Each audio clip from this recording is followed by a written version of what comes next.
என்னுடைய மனக்குறை தம்பி என்ன நடந்தது தெரியுமா?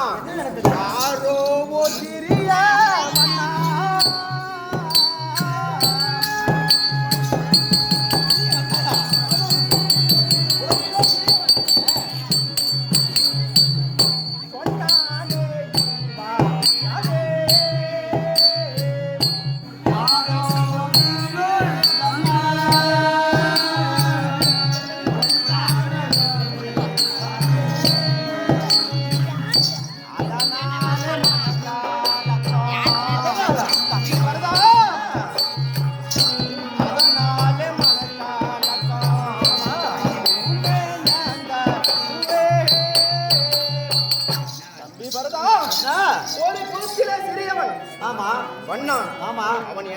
என்ன சொன்னான் தெரியுமா?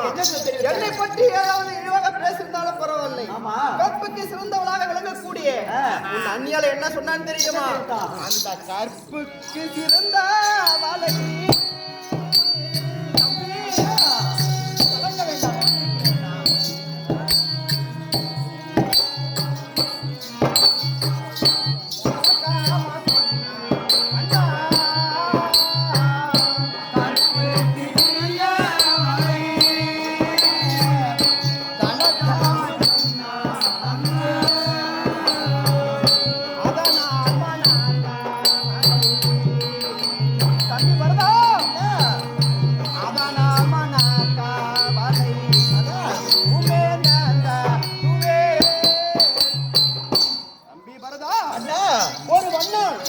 தன்னுடைய மனைவி சரியான நேரத்திற்கு வீடு வரவில்லை என்று அவளை அடித்தான்.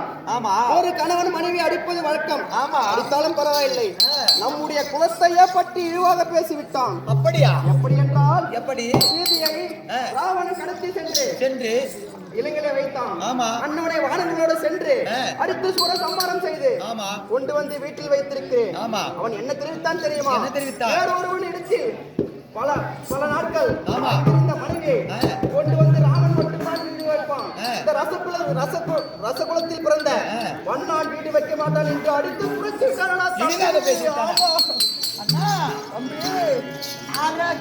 குலத்தை அழிக்க வந்த ராமச்சந்திரன், அரக்க குலத்தை எல்லாம் அழிக்க பிறந்த ராமச்சந்திரன்.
என்னதான் இருந்தாலும் அரக்கர் குலத்தை எல்லாம் அழிக்க பல அவதாரங்கள் எடுத்த தாங்கள் ஒரு சிறிய வண்ணானுக்காக சொன்ன வார்த்தைக்காக இப்படி மனம் முடிந்து போகலாம் அண்ணா? அப்பேற்பட்ட பாதகனை நீங்கள் ஒரே கணையால் அழித்திருக்கலாமே. வரதா அண்ணா? தம்பி அண்ணா, ஒருவனை அழித்து விடலாம். ஊர்வாயை அடக்க முடியுமா? ஒருவன் வாயை அடக்கி விடலாம். ஊர்வாயை அடக்க முடியுமா? முடியாது அண்ணா. ஊர் உலகம் ஃபுல்லா இதுதான் தம்பி பேசுகிறார்கள். ஒரு வார்த்தை சொன்னாலும் அது நம்முடைய வர்க்கத்திற்கே சேரும். அதனால் நீ என்ன செய்ய வேண்டும்? என்ன செய்ய வேண்டும் அண்ணா? தம்பி வரதா அண்ணா, வரதா கேளா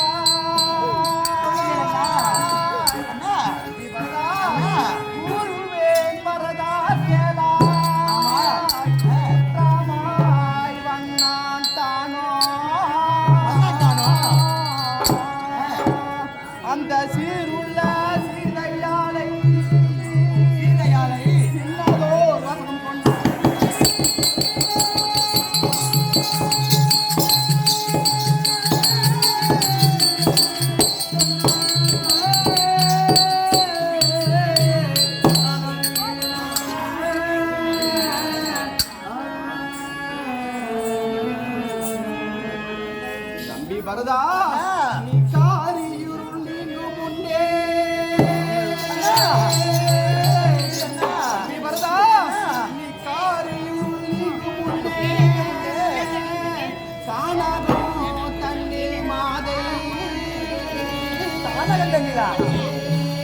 நீ வாருமே விட்டு நீ வா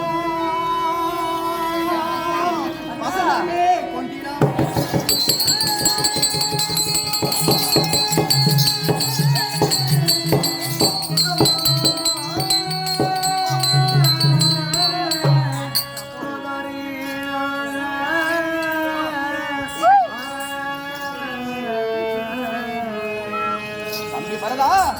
நீ என்ன செய்ய வேண்டும் தெரியுமா? என்ன செய்ய வேண்டும்?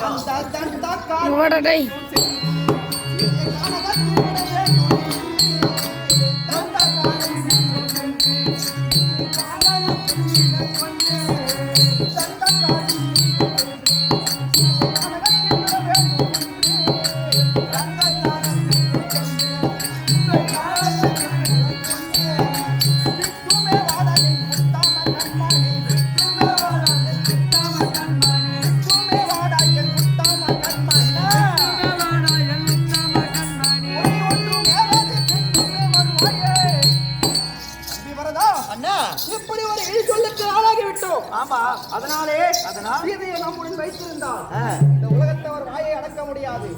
அதனால் நீ என்ன செய்ய வேண்டும் தெரியுமா?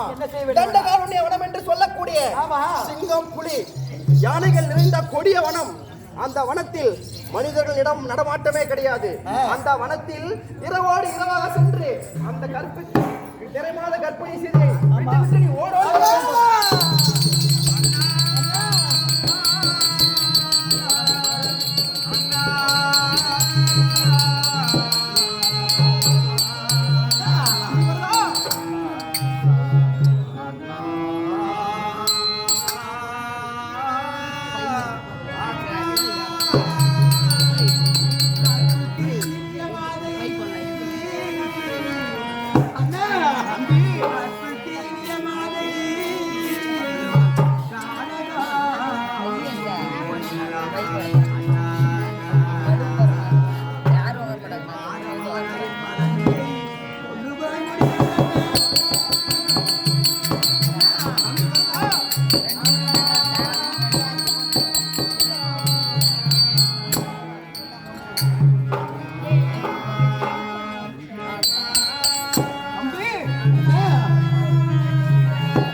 கற்பு கடைசியாக திகழ்ந்திருக்கக்கூடிய சீதாங்கனியை நான் எப்படி என்ன அது மட்டுமா நிறைமாத கர்ப்பிணி ஆயிற்று அண்ணா.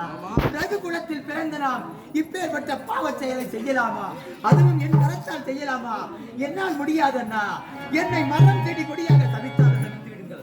என்னால் கானகத்தில் மதனியை கொண்டு போய் விட்டு விட்டு வர முடியாது அண்ணா. தம்பி வரதா அண்ணா, எழுந்திரே. நிறைமாத கர்ப்பிணி நான் சென்று தண்டகாரண்ய வனத்திலே விடமாட்டேன் என்று சொல்கிறாய். தம்பி வரதா, நீ கர்ப்பிணி என்றுமே பாராதே.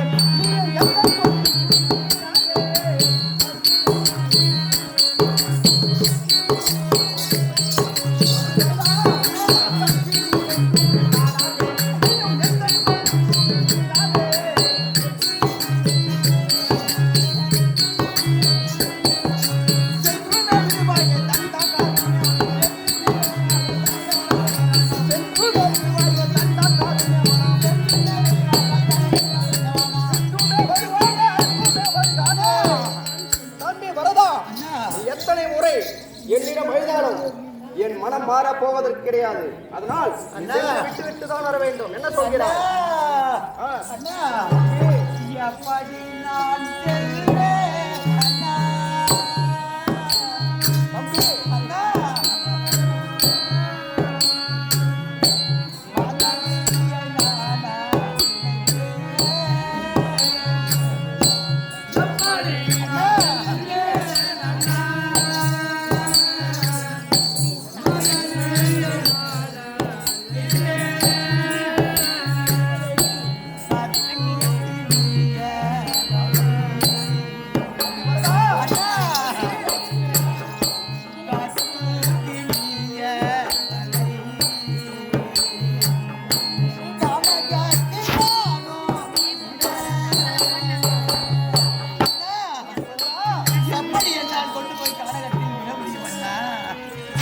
அது மட்டுமா நிறை மாதமான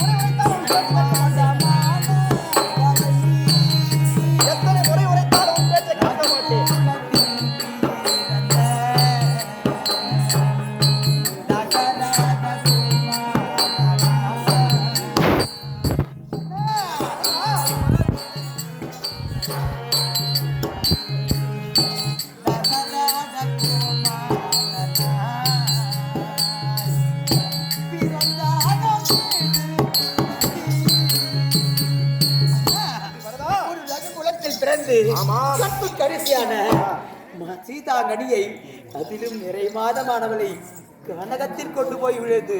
அதிலும் கண்ட காரண வனம் என்று சொல்லக்கூடிய கொடிய மிருகங்கள் இருக்கக்கூடிய வனமாயிற்று. அண்ணா எனக்கு புத்தி சொல்கிறாய் அண்ணா. தம்பி புத்தி கிடையாது அண்ணா. என்னடா தம்பி நீ சென்றுமே விடுவாய தம்பி அங்கு அதுதான்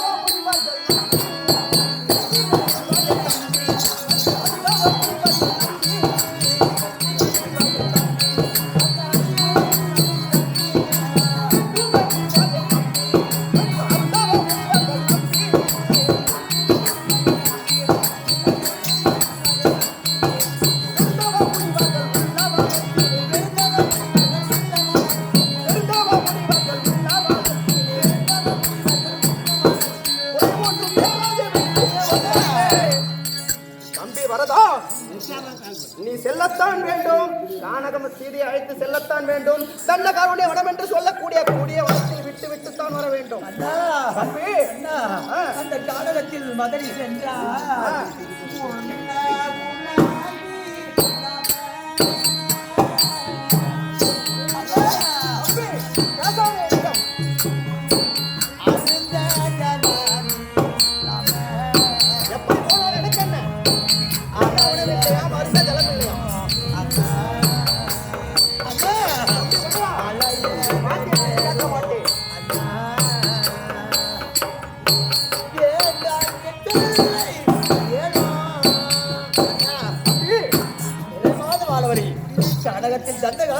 கொண்டு போய்விட்டால் கொடிய பட்டி மிருகம் எல்லாம் இருக்கின்றது.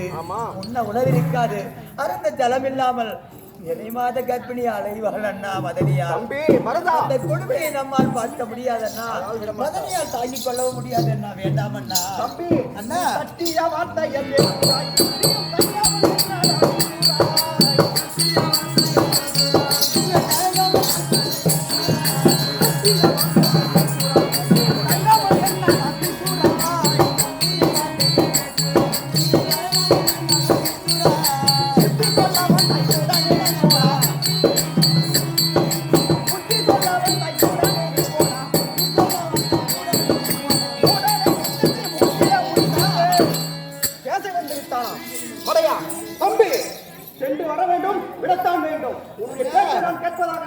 அண்ணா சட்டி நான் கழிக்கவில்லை.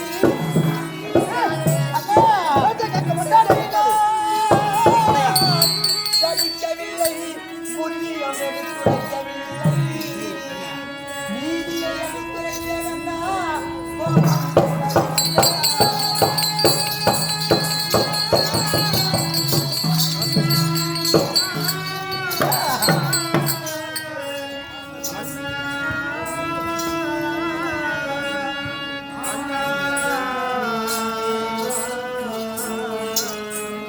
எத்தனை முறை நீ எடுத்துரைத்தாலோ நீங்கள் எத்தனை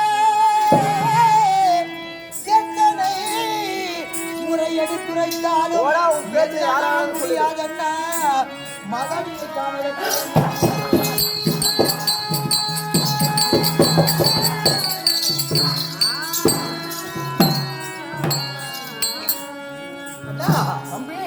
ஆயிரம் முறை எனக்கு எடுத்துரைத்தாலும் மதனியை நான் என்னால் கானகத்தில் கொண்டு போய் விட முடியாது. என்னை மரம் கொடிகளாக தவித்தாலும் பரவாயில்லை. என்னால் முடியாதண்ணா. தம்பி அண்ணா புத்தி சொல்ல பந்தாய்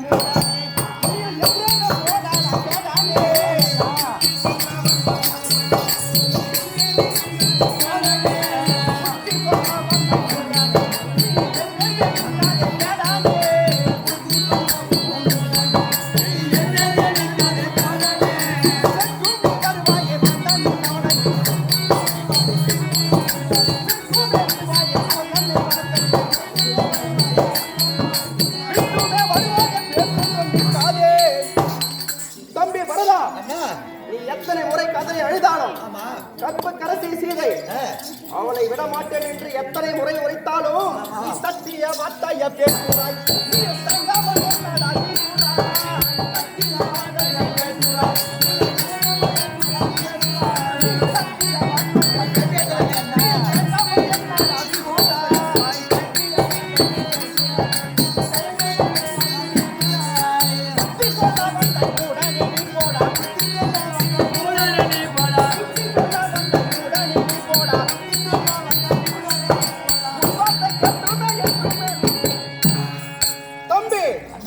என்னுடைய கோபத்திற்கு நீ ஆளாகாதே. அண்ணா என்ன சொல்கிறாய்? கோபத்திற்கு ஆளானாலும் பரவாயில்ல அண்ணா. நிறை மாத கர்ப்பிணியை என்னால் கொண்டு போய் கனகத்தில் விட முடியாதண்ணா. அந்த பாவத்தை நாம் 7 ஜென்மத்தையும் தொலைக்க முடியாதண்ணா. தம்பி பரதா, அண்ணா நீ பாவம் என்றுமே தான் சொன்னாயே.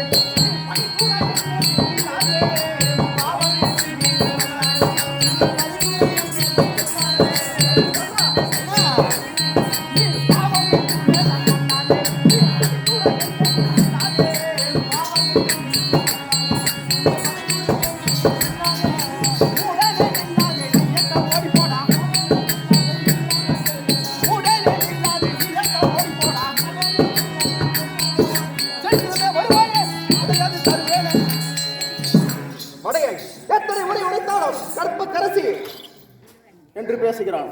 அவளை வைத்திருந்தால் நம்முடைய ரகு குலத்திற்கே கேவலம். ஏய் சுசி சவகா, ஐயா என்னுடைய தம்பி வல்லன் கனகத்தில் சென்று சீதை விட மாட்டேன் என்று கோபமாக சொல்லி போய்விட்டான். இருந்தாலும் பரவாயில்லை, என்னுடைய தம்பி சத்ருகன் இருக்கிறான். என்னுடைய பேச்சை மீற வந்தான். அழைத்துவா, நான் அழைத்தேன் என்று புறப்படு. நிலவாறு இருக்க ராமபிரான் தன்னுடைய சிறிய தம்பியாக விளங்கக்கூடிய சத்ருவை அழைக்க சபைக்கு வருகிறார். அன்னவரால் கதை சொல்றார்.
சபைக்கு முன்னால் வந்து யாருன்ற விவரம் சொல்லுங்க.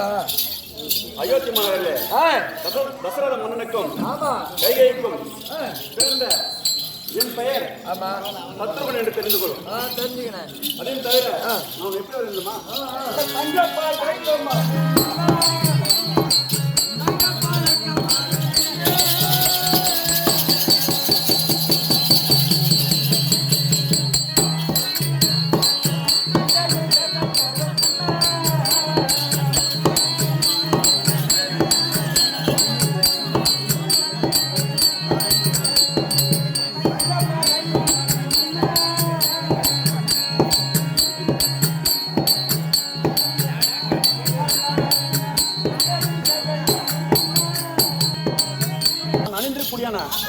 என் ஆடை வியாபாரம் ஒழிக்கும் ஏதாவது வித்தியாசம்? எந்த மாற்றமும் இல்லை. அதையும் தவிர என்ன யார் ஆக்குவார்?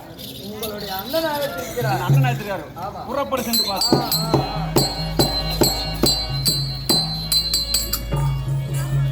சேவகா, ஐயா என்னுடைய தம்பி பரதன் வந்து கொண்டே இருக்கிறாரு.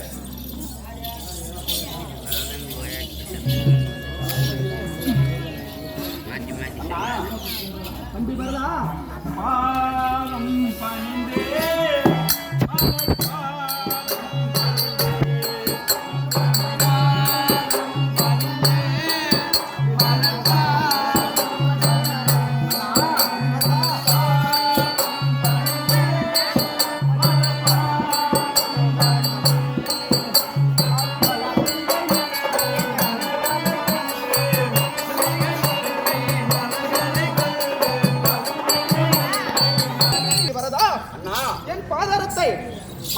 சரணாகதம் அணிந்தபடியால் அணிந்தபடியால் இந்த பாராகி பெற வேண்டிய பூமி எவ்வித குறையும் நேராமல் சுக மங்களமாக வாழ்ந்திருப்பார். ஆகட்டும் அண்ணா. தம்பி அண்ணா, தம்பி இது நாள் இல்லாமல் ஆமா இன்றோம் முழுவதும் ஒரு வாட்டமாக இருக்கிறது. காரணம் என்ன காரணம் அண்ணா? தம்பி பரதா அண்ணா, தம்பி பரதா அண்ணா, சொல்லாம நம்பல்லையே.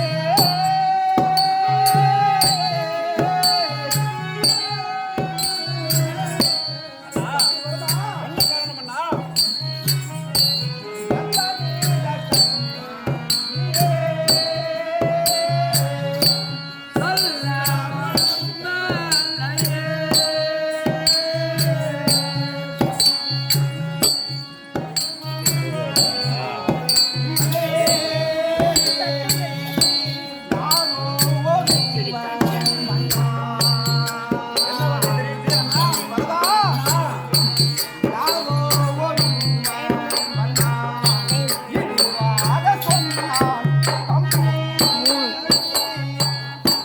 அண்ணா, தம்பி சத்ருகா அண்ணா, நான் எப்படியடா அதை நான் என் வாயால் சொல்வேன் என்று புரியாமல் வீழ்த்து கொண்டிருக்கிறேன் தம்பி. பழுப்பு நேர்ந்தது எப்படி? பழுப்பு நேர்ந்தது எப்படி? மலையிலே வந்த மலர் மன்னா பழுப்பு நேர்ந்தது எப்படி? பழுப்பு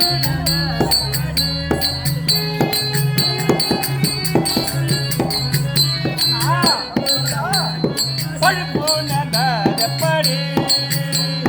மலைகளை வந்த நலந்தரு மன்னா பழுப்பு நேர்ந்தது எப்படி?